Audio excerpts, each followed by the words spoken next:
بسم اللہ الرحمن الرحیم۔ بسم اللہ الرحمن الرحیم۔ شگون اور فال کیا ہے؟ سابقہ حدیث میں دو چیزوں شگون اور فال کا ذکر آیا ہے جن کے متعلق تھوڑی سی وضاحت ضروری سمجھتا ہوں۔ نمبر 1، شگون۔ اس کے متعلق تو معمولی سمجھ بوجھ رکھنے والے لوگ بھی جانتے ہیں کہ یہ توہم پرستی، ضعیف الاعتقادی اور مرض وساوس کے سوا کچھ نہیں۔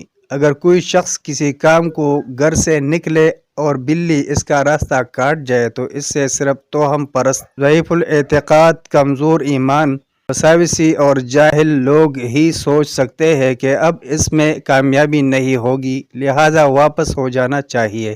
مگر مضبوط ایمان والا مسلمان ان باتوں سے اپنے عزائم اور ارادوں کو ترک نہیں کرتا، کیونکہ وہ جانتا ہے کہ کامیابی و ناکامی اللہ کے ہاتھ میں ہے۔ بلی بیچاری کے بس میں کچھ نہیں، وہ بڑی سوچ بچار، مشورہ اخیار اور بھرپور اعتماد و اعتبار کے بعد عزم کرتے ہی اللہ پر توکل کر لیا کرتا ہے۔ فَإِذَا عَزَمْتَ فَتَوَكَّلْ عَلَى اللَّهِ۔